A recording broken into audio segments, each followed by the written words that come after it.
Hey, good morning, everybody, and welcome to another 5 Minute Friday here at Startup TNT. I am Jade Alberts. I'm an ambassador, the founder of Peer Guidance, hanging out here in Calgary, and I am excited about our conversation today with Kirk Moir. How are you doing today, Kirk? I'm well, Jade. Thanks for having me.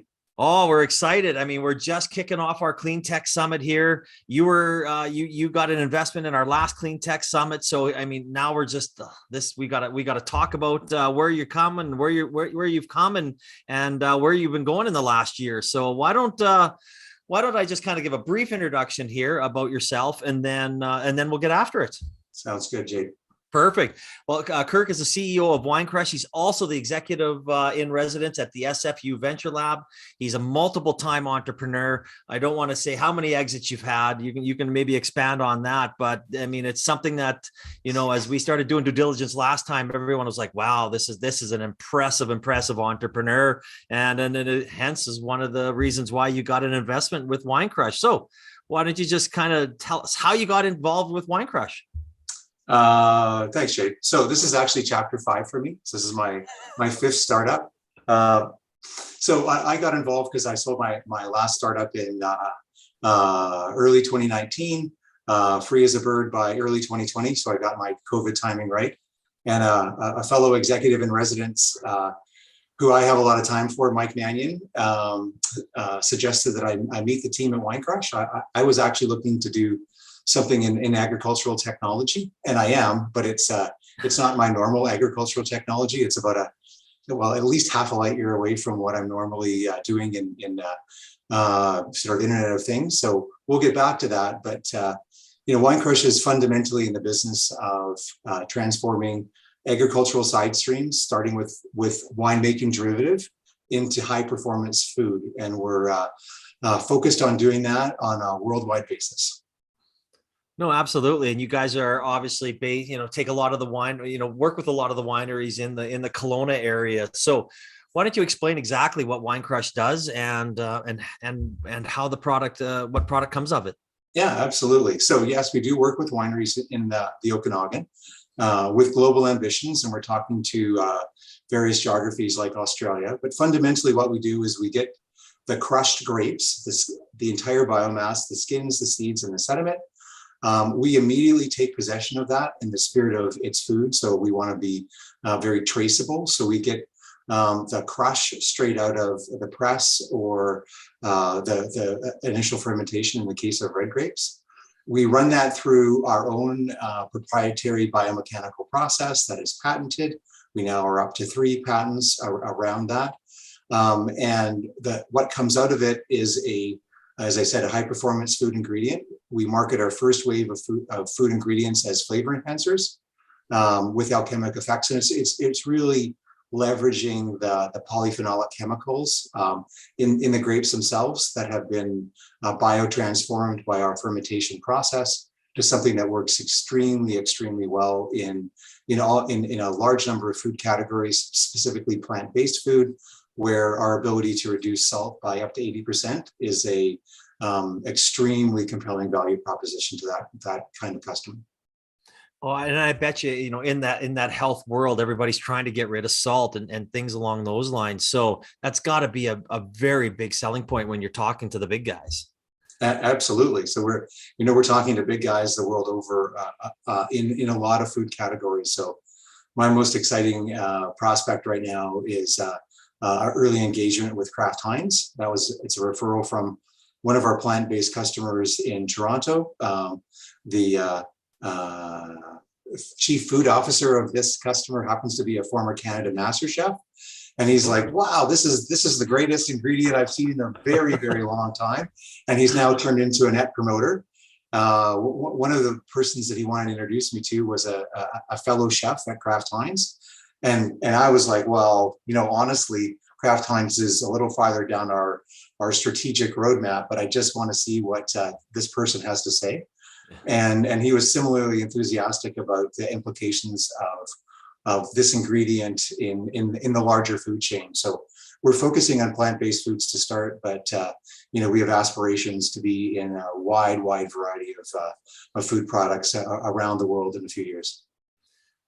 I mean, you guys, I mean, you get your quarterly updates and things along those lines. You've been, literally, in my opinion, kicking ass and taking names. So talk about those ambitions. Yeah, maybe Heinz, you never turned down a warm introduction, right? Especially as a salesperson. So, you've been talking about these world in Australia and all over. So how quick do you think that you'll be able to get in some of these other markets? Well, having wineries that step up and want to write a check on, helping us with scaling our production in a given geography is really, really going to accelerate this. We're really excited about Australia. In fact, I was just talking to my consultants in Australia who are a referral from Natural Products Canada. They're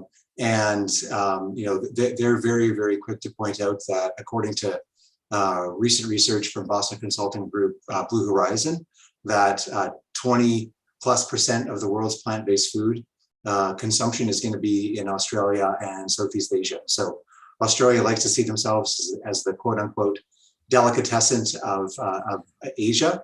And they have a few grapes to kind of throw into the mix. So we're very, very happy to do that. As we were just talking, Jade, that sort of the normal way you valorize, wine derivative, around the world is to do extracts, like a tartaric extract on it. It's ridiculously expensive, and it valorizes maybe 1 or 2% of the entire biomass. And our objective is to valorize 100% of the entire biomass, into the food chain. So I'm really, really excited about being able to put the equivalent of, about 2.5 times the worldwide tomato crop back into the food chain with no additional agricultural load on the planet. So that's really the core of our mission. And that's an awesome mission. And then obviously when we met you, a year ago, pretty much to the date, and started our Clean Tech Summit. And again, for those listening, our Clean Tech Summit Top 20 pitch is next Thursday, starting at 4:30. I mean, you guys came in, you were absolutely an impressive company. So what was why did you enter the summit? And please share what your biggest benefit from it was. Oh, sure. Love to. So, we were part of the summit actually because of a referral. Natural Products Canada, specifically Darren Boulding, suggested that we become part of that. I was honestly a little skeptical at the start, but my expectations were massively, massively exceeded by the Startup TNT experience. It's not just a pitch competition. It's really about sort of helping the community grow, both on the investee side, like ourselves, as well as on the investor side.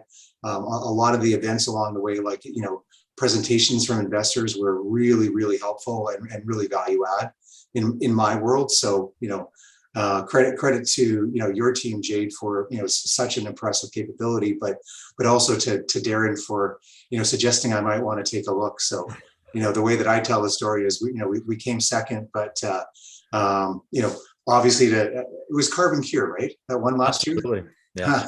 So absolutely. In terms of a green tech technology from and for Alberta, it's like, wow, that's fantastic. So I'll take second place to Carbon Cure any day. And it's just been fantastic for us in terms of, how we've leveraged that. So, we did an initial investment on a safe with Startup TNT, among others. That scaled up to a $750,000 sort of, first cut at our seed 2. And we're now in the midst of closing really our priced round for seed 2 in the sort of $2.5 million range. So our seed 2, really thanks to the good push we got from Startup TNT, will be sort of in the $3.5 million range, and really, credit to the team for kind of starting us out on that process. So I'd say, to your second question, what's the biggest benefit? It's really about quality investors, right? So, when you're building a company from the ground up, you have to realize that, your investors are part of the DNA that you're building. And that's something that you obviously do not want to get wrong. If you get your DNA wrong, it's going to be a very, very challenging thing that you kind of drag forward through the lifetime of the company. And I being not a first-time entrepreneur, you go, oh, well, they can tell you that, but to live through it, you go, that was painful. I don't want to ever do that again. So, So true. Just so happy with the the investors that are part of our company as a result of the Startup TNT experience. Oh, that's awesome. And thank you for the kind words. And yeah, I mean, it's less of me and it's more of the team. I mean, they have a great team, and everybody from Brandon to Dom, who got us already here, and the behind, like Jocelyn and all the others that have been a part, never mind the faces of it. But yeah, TNT has done a lot of great things in this province and other provinces, and we're expanding into Saskatchewan now and now Manitoba. So we're going to, start hopefully investing in a lot more companies throughout Western Canada, which makes it great. And as you said, I view even the companies that don't get an investment still are winners, and they get to meet these investors. And sometimes you work with them on the side and help them out because they're good people, good companies, and everybody wants everybody to succeed from TNT. So that's a really big added value to this summit. Yeah, absolutely. The networking capabilities and experiences are really off the charts compared to other things. And speaking of being a net promoter, I'm already a net promoter of Startup TNT, and I really would like to see it come to the Okanagan, where we're based, as well as the Lower Mainland. Oh, I don't think we're far away, but that's a kind of a wink, wink. No announcement yet. Exactly. Awesome, Kirk. Thank you so much for spending your time with us today and sharing your story. We're glad to be on this journey with you, and I hope you enjoy the rest of your weekend. Thank you, Jade. Pleasure All right. to be here. Thanks for the invitation. Take care, everybody. Bye-bye.